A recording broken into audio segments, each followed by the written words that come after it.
Salam, Bapak, Ibu, Saudara-saudariku yang terkasih. Kita bertemu kembali dalam channel ini, Langsung Sitorus, yang merupakan kesempatan merenungkan perikop Evangelium di minggu yang akan datang, yakni tanggal 11 Juni 2023, yang kita sebut juga minggu pertama setelah Trinitas, ketiga esaan Tuhan. Sekali lagi juga kami mohon pada kesempatan ini agar Bapak Ibu Saudara mengajak saudara-saudara kita yang lain untuk mensubscribe, like, serta menyebarkan video ini sebagai kerjasama kita untuk memberitakan Injil ke seluruh dunia. Terima kasih bagi yang sudah bersubscribe dan yang sudah like. Tuhan menyertai kita dan memberkati kita. Doakan pada hari-hari tua ini kita masih bisa bergaul melalui firman Tuhan. Bapak Ibu Saudara, untuk memulai perenungan kita, mari kita terima penyertaan dari Tuhan kita. Damai sejahtera yang melampaui segala akal kiranya memenuhi dan memelihara hati dan pikiranmu di dalam Kristus Yesus Tuhan dan Juru Selamat kita. Amin. Bapak Ibu Saudara, perikop atau firman yang akan kita renungkan ditentukan dari Matius pasal 9 ayat 18 sampai ayat 26. Terdiri dari dua berita. Mari kita baca perikop tersebut. Sementara Yesus berbicara demikian kepada mereka, datanglah seorang kepala rumah ibadat, lalu menyembah dia dan berkata, "Anakku perempuan baru saja meninggal, tetapi datanglah dan letakkanlah tanganmu atasnya, maka ia akan hidup." Lalu Yesus pun bangun dan mengikuti orang itu bersama-sama dengan murid-muridnya. Pada waktu itu seorang perempuan yang sudah 12 tahun lamanya menderita pendarahan maju mendekati Yesus dari belakang dan menjamah jumbai jubahnya, karena katanya dalam hatinya, "Asal kujamah saja jubahnya, aku akan sembuh." Tetapi Yesus berpaling dan memandang dia serta berkata, "Teguhkanlah imanmu, teguhkanlah hatimu, hai anakku. Imanmu telah menyelamatkan engkau." Maka sejak saat itu sembuhlah perempuan itu. Ketika Yesus tiba di rumah kepala rumah ibadat itu dan melihat peniup-peniup seruling dan banyak ribut, berkatalah ia, "Pergilah, karena anak ini tidak mati tetapi tidur." Tetapi mereka menertawakan dia. Setelah orang banyak itu diusir, Yesus masuk dan memegang tangan anak itu. Lalu bangkitlah anak itu. Maka tersiarlah kabar tentang hal itu ke seluruh daerah itu. Demikian firman yang akan kita renungkan. Yang berbahagia adalah orang yang mau mendengarkan, memahami, menghayati, serta mengamalkan perintah dan firman Tuhan. Amin. Bapak Ibu Saudara, kepada kita disodorkan, ditentukan tema daripada perenungan kita, diselamatkan karena iman. Luar biasa Bapak Ibu Saudara. Kita bersyukur bahwa Tuhan kita itu hidup. Yesus Kristus itu hidup.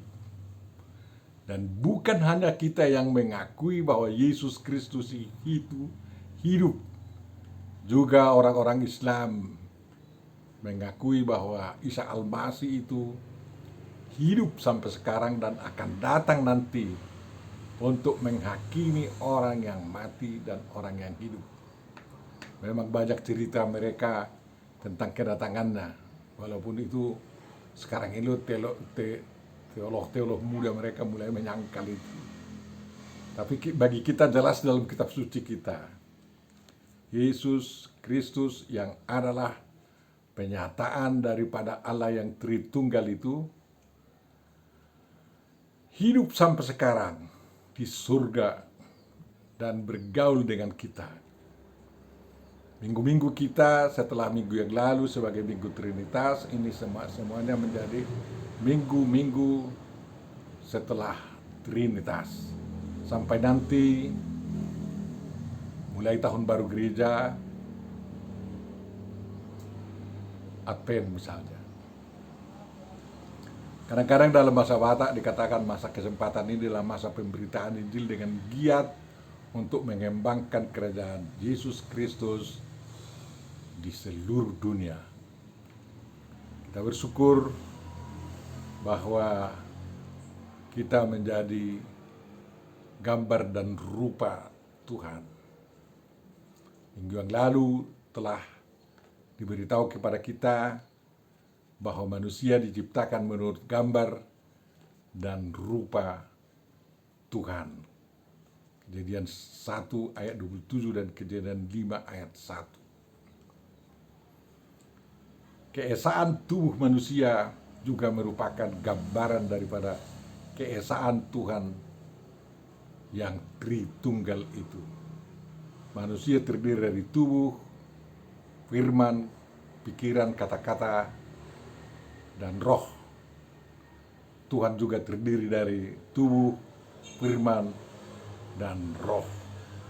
Bedanya Tuhan tidak kita lihat, selain melihat Tuhan Yesus, dan kita manusia bisa dilihat dan dijamah. Saudara-saudaraku yang terkasih, Yesus mengajar setelah dia tampil. Sebelum perikop kita diberitahu tentang hal berpuasa.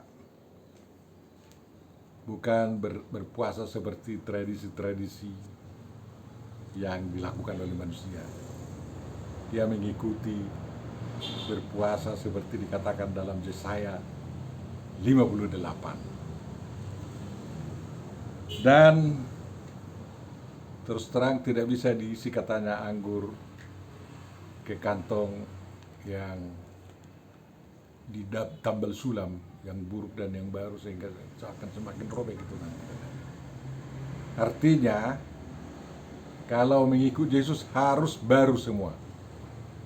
Jangan tambal sulam iman kepercayaan kita. Baik orang Yahudi harus menerima dan percaya pada Yesus secara baru sama sekali, sehingga mereka bisa memahami perjanjian lama sungguh sangat baru. Baik orang-orang non-Kristen yang animisme, kalau mau mengikut Yesus, dia harus baru sama sekali, sebagai tempat Roh Kudus dan firman Tuhan disimpan dan bekerja di dalam dirinya. Kalau tambal sulam nanti pasti akan semakin robek. Yang Kristen pun harus senantiasa baru.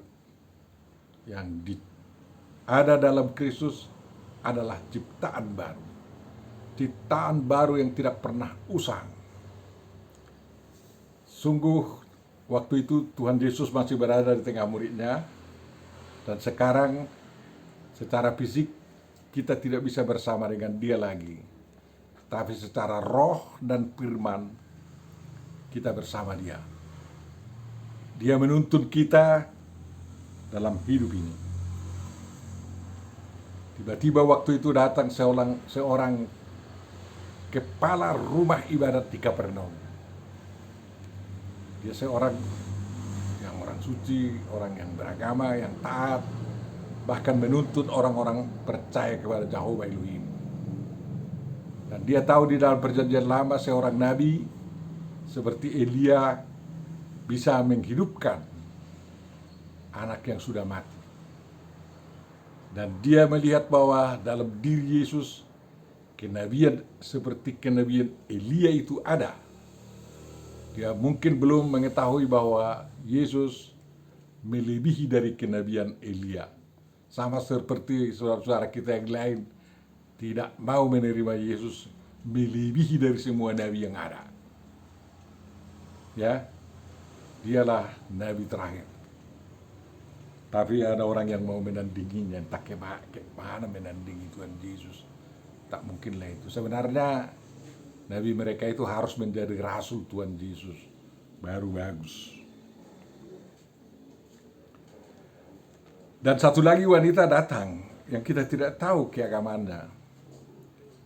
Dia 12 tahun pendarahan, itu berarti dia tidak bisa ikut di dalam bait suci untuk beribadah.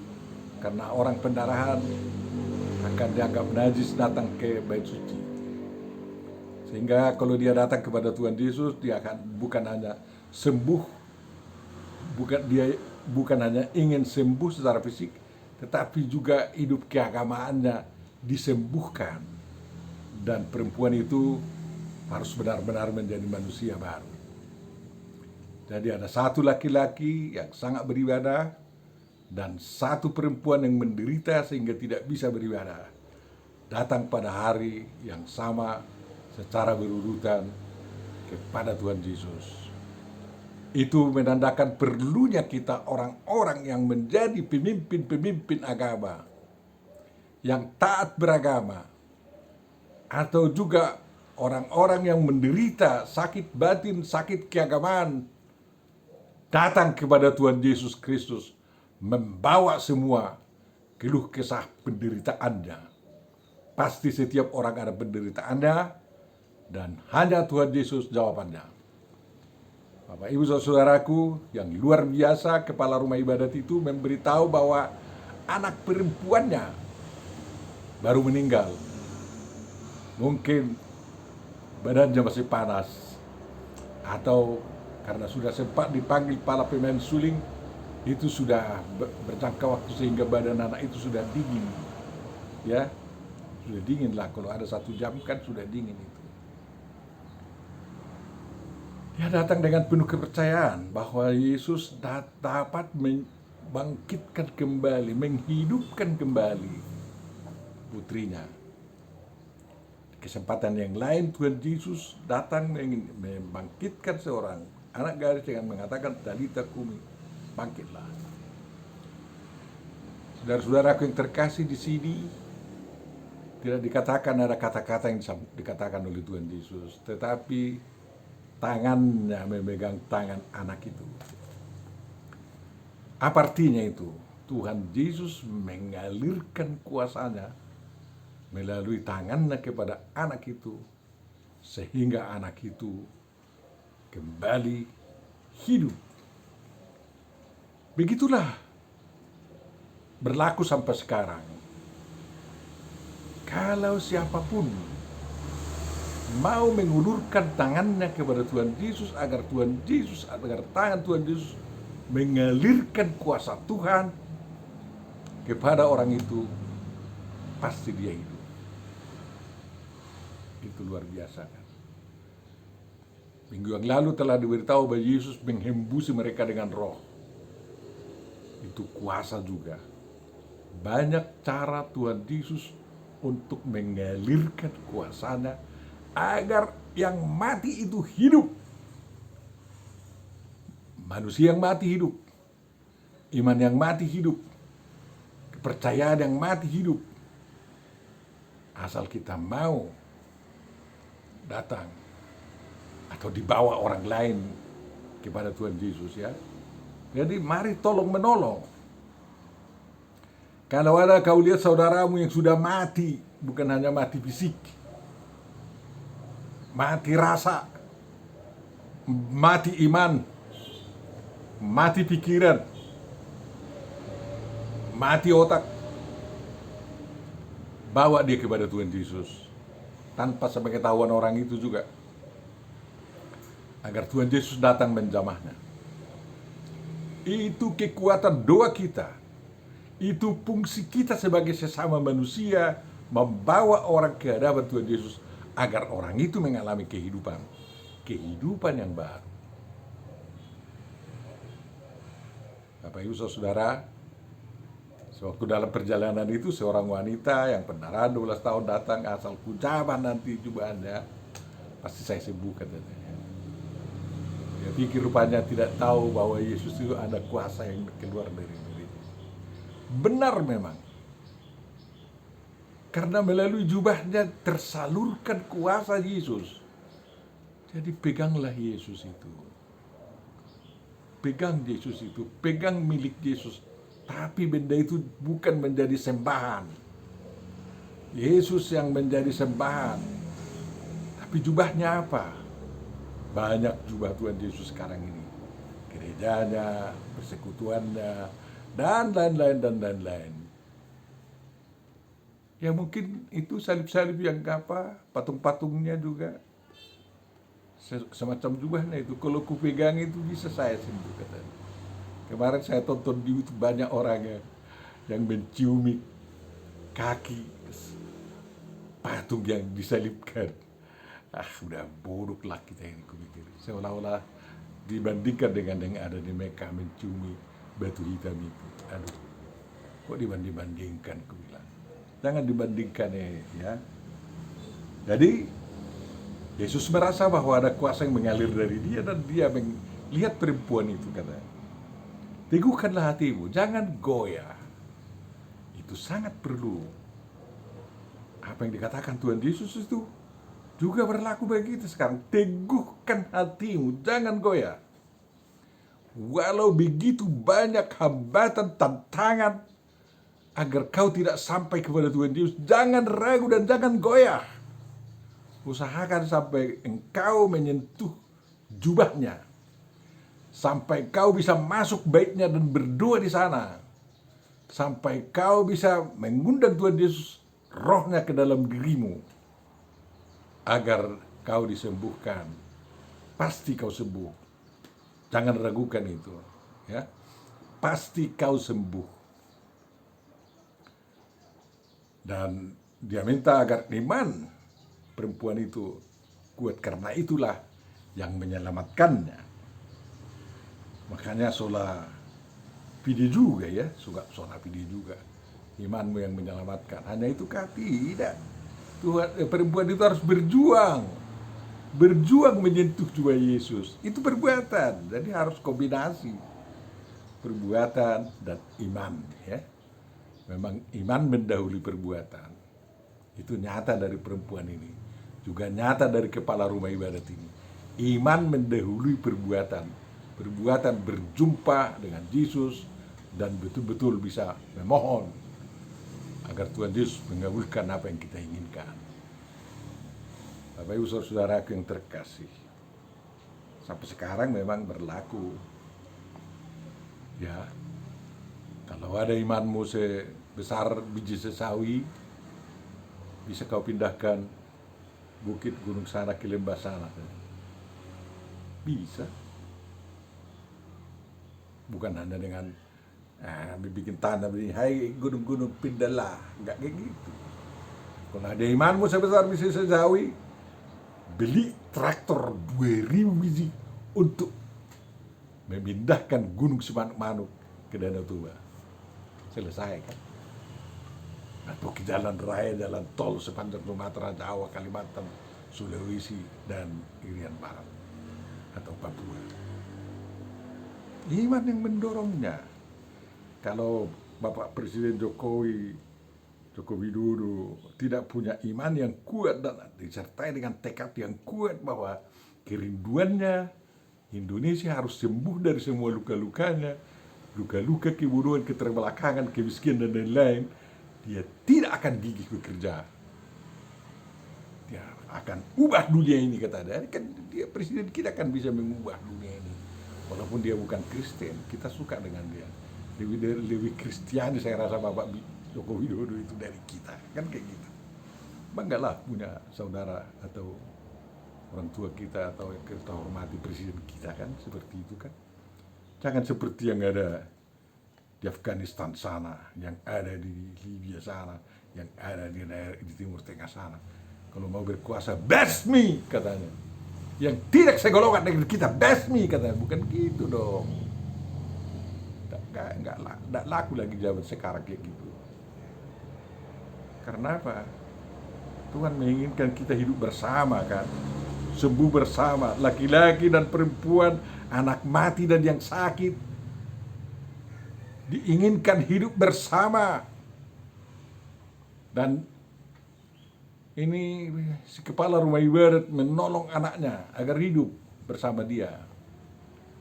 Dan perempuan yang pendarahan ini berjuang bertemu dengan Yesus agar dia bisa hidup bersama.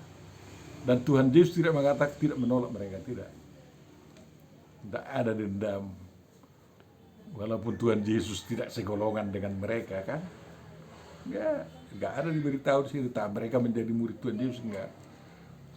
Takutku si kepala rumah ibadat dibenci orang-orang Farisi itu. Mengapa kau minta kehidupan dari situ, katanya lagi. Itu kuasa Beelzebul itu, katanya lagi. Itu jelek-jelekan juga ini. Banyak sekali zaman sekarang ini orang beragama seperti Farisi. Selalu elak late yang dipasang terhadap orang-orang lain. Sehingga pesan Tuhan kepada Abraham menjadi berkat bagi orang lain, menjadi sirna. Orang Kristen sebagai pelanjut Israel yang baru harus terus melanjutkan berkat Abraham itu, menjadi berkat bagi orang lain. Kan kayak gitu. Bapak Ibu saudaraku yang terkasih, ya, sangat mudah Tuhan Yesus menghidupkan anak kecil itu. Tidak sulit. Hanya dialirkan, bangun, katanya bangun. Orang tidak percaya. Jauh dulu kalian. Ini anak ini bukan mati, ini tidur, ini tertawa-tertawai kan. Memang kita kalau bekerja di dalam kerajaan Yesus itu sering ditertawa-tertawai. Barulah setelah berhasil mereka gigit jari. Dan kita tidak peduli mereka, walaupun kita ditertawa-tertawai, dibully lagi. Harus jalan terus lagi. Jangan menjadi bersoal jawab dengan orang-orang pembuli itu. Preman-preman kampungan itu jangan layani. Tapi kerjakanlah pelayananmu, fokus terhadap apa yang diinginkan oleh orang yang membutuhkan, yakni kehidupan baru. Kalau kita mati, Tuhan Yesus juga memberikan kehidupan, ya. Yang mati dalam namaku, yang mati dalam aku, dia hidup walaupun mati kan. Kita berbahagia punya Tuhan Yesus, walaupun kita mati, dia hidup, kita hidup. Memang tidak percuma dikatakan Tuhan Yesus, hari ini engkau bersama saya di Firdaus, katanya. Itu tanda hidup yang dianugerahkan kepada kita. Agak berbeda memang dengan kehidupan baru anak kecil ini kan. Itu tidak di dunia ini lagi. Anak kecil ini masih melanjutkan hidupnya di dunia ini. Tapi Tuhan Yesus sampai akhir hayat kita, kalau kita mati dari dunia ini, masih diberikan juga kehidupan baru kepada kita, bukan? Jadi jangan sia-siakan kesempatan itu, ya.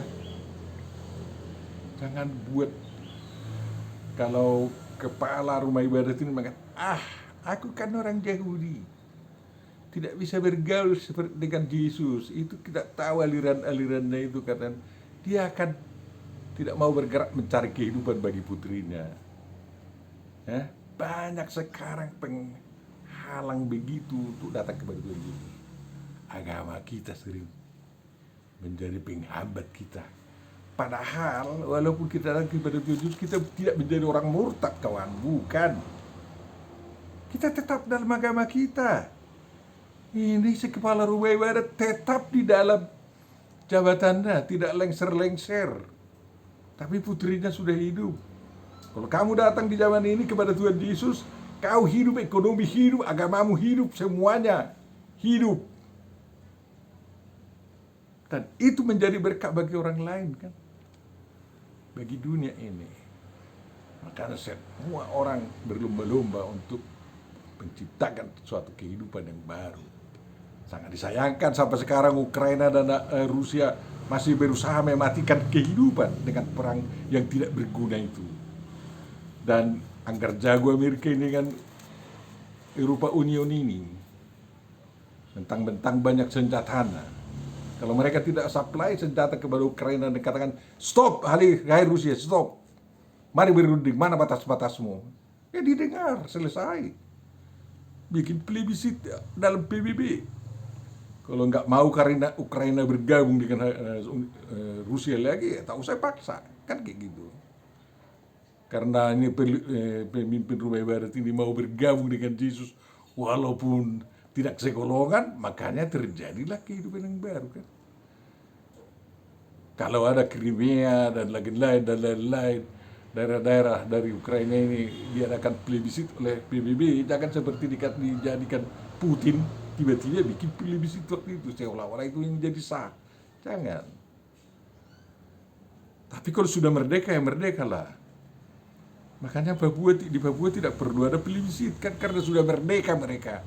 Hanya orang-orang yang lari ke hutan tidak mau merdeka. Mereka tidak mau menikmati kehidupan baru yang disodorkan oleh Tuhan Yesus. Dan kebetulan yang lari ke hutan di Papua itu kan banyak orang Kristen, tidak mengenal kehidupan dari Tuhan Yesus, masih bercita-cita untuk membunuh teman sebangsanya yang dituduh sebagai penjajah mereka. Mana ada lagi di Indonesia yang menjajah? Sedangkan orang kaya tidak menjajah orang miskin lagi di Indonesia ini. Mari berkompetisi dalam ekonomi, mari berkompetisi dalam ilmu, mari berkompetisi dalam pengabdian. Kan itu sekarang yang terjadi. Si kepala rumah ibadat berkompetisi untuk mencari kehidupan bagi putrinya, makanya kehidupan terjadi. Si perempuan juga begitu ya. Perempuan dewasa dan perempuan kecil menjadi hidup sehat, kan kayak gitu. Jadi si perempuan pun di dunia ini sekarang harus hidup sehat, baik yang kecil maupun yang besar. Jangan hanya laki-laki yang tidak stunting, perempuan pun jangan stunting, harus sehat. Ya, orang-orang dewasa pun perempuan itu, para pedagang asongan itu perempuan yang paling banyak sekarang, mereka harus sehat. Laki-laki ini jangan goyang-goyang kaki lagi. Udah ketinggalan kita Indonesia ini dibanding Cina kan. Panggil Cina itu mengajari kita. Jangan tuduh mereka itu menjadi orang-orang yang rasialis kau, jangan. Jangan ikuti-ikuti para pembesar yang mengatakan Cina itu rasialis katanya. Justru yang bilang itu rasialis kan kayak gitu. Seolah-olah kita dikantong-kantongkan lagi. Indonesia sudah Indonesia terdiri dari lebih dari 560 suku kan kayak gitu. Bersatu dalam bahasa Indonesia, bersatu dalam tanah air Indonesia, bersatu dalam perjuangan ekonomi Indonesia. Kalau tuduh menuduh begitu, larilah mereka ke luar negeri, tidak lagi investasi dalam negeri. Kalau mereka tidak investasi dalam negeri, ngil-ngil kita tidak ada yang kita punya, kan susah itu. Makanya saling mengasihilah seperti yang dianjurkan oleh Tuhan Yesus. Tidak ada gunanya untuk saling membenci. Di gereja pun begitu. Ini gereja-gereja ini alat pemecah bangsa ini saya lihat banyak. Tidak menjadi alat pemersatu. Karena mereka tidak pernah bersatu, berpecah-pecah yang terjadi. Sehingga sulit diatur. Ada jemaatku, 2 jemaat bertetangga, hanya 500 meter jauhnya satu sama lain. Tidak bisa bersatu. Karena apa? Saya pernah tersinggung dengan pemimpin mereka itu katanya. Orang gila kau saja. Untuk apa cara Tuhan Yesus sampai saling mengampuni kalau memang kita tidak mau mengampuni? Untuk apa terus begitu? Sehingga pemerintah mau menutup mereka. Dua-duanya mau ditutup agar dipaksa bersatu. Ngeri kali lah memang orang Kristen kalau kuasa dunia ini memaksa kita bersatu, tidak atas kesadaran sendiri. Tapi kita paling lancar mengucapkan Pancasila, persatuan Indonesia. Lakukanlah perintah-perintah Tuhan Yesus itu, sehingga namamu harum, gerejamu harum, sukumu harum, dan lain-lain dan lain-lain. Ya, orang Batak mungkin melalui keahliannya menjadi pengacara menjadi berkat bagi bangsa ini. Orang Cina melalui ekonominya itu menjadi berkat bagi bangsa ini. Yang kita ajak mereka tanam modal di Indonesia, jangan lari ke Swiss, disimpan-simpan di Panama dan lain-lain, kan kayak gitu. Bergeraklah di Indonesia. Sudah tepat yang dikatakan oleh Pak Jokowi, semua hasil ekspor ya kita ke luar negeri jangan disimpan di Singapura, jangan disimpan di Amerika atau di mana-mana di Eropa, harus masuk ke Indonesia, harus masuk bank Indonesia. Untuk apa mereka harus diparkir di luar negeri? Mereka ketawa-ketawa melihat kebodohan kita. Arab Saudi sudah sadar kan, uang penjualan minyak mereka tidak lagi diparkir di Amerika, masuk dalam negeri, membangun kami katanya kan. Itu Amerika itu kan banyak akal-akalnya dengan dolar-dolarnya itu. Kalau kita melawan, embargo, dibekukan uang kita yang kita simpan di sana. Apa enggak biar begitu? Orang capek mencari keuntungan. Karena banknya di sana dikatakan jujur, membantu bank kami katanya. Padahal mau memboikot, membekukan harta orang di negaranya dan suka-sukanya memakai. Mereka kan sudah tumpur mulai. Harus bertobat mereka. Kita pun harus bertobat juga. Harus mau seperti kepala rumah ibadat ini, mencari sumber kehidupan bagi orang-orang yang mati, orang-orang yang sakit dan lain-lain. Kita harus mau seperti perempuan yang sakit ini, berlari-lari kepada Tuhan Yesus, walaupun mula-mula secara rahasia, mencari kesembuhan. Akhirnya dia terbuka juga kan. Tuhan Yesus juga menemukan dia. Imanmu menyelamatkan engkau. Ya Tuhan Yesus Kristus, terima kasih Engkau tanamkan iman yang hidup bagi kami, sehingga kami mau membawa orang-orang yang mati ke hadapan-Mu agar Engkau hidupkan. Sehingga kami mengubur orang-orang yang mati dalam nama-Mu agar Kau hidupkan di surga. Kalau orang-orang yang mati sekarang di dunia ini tidak Kau hidupkan lagi, itu bukan salahmu. Mereka harus kembali kepada asalnya kan. Terima kasih Tuhan. Peliharalah kami dengan kuasa-Mu, dengan firman-Mu, dan lindungi kami dengan melindungi negara kami, agar jangan terjadi perang, agar jangan terjadi bunuh-membunuh, rampok-merampok dan lain-lain. Semuanya dalam keadaan aman. Berikan hikmat kepada para polisi dan tentara kami dalam menjaga keamanan negara kami. Kiranya semua preman-preman yang mau hidup dengan perampasan dan perampokan bertobat Tuhan, agar mereka menempuh hidup, mencari nafkah untuk kehidupan yang baru juga. Terima kasih Tuhan. Sempurnakan doa kami dan kabulkanlah itu dalam Yesus Kristus Tuhan kami. Amin.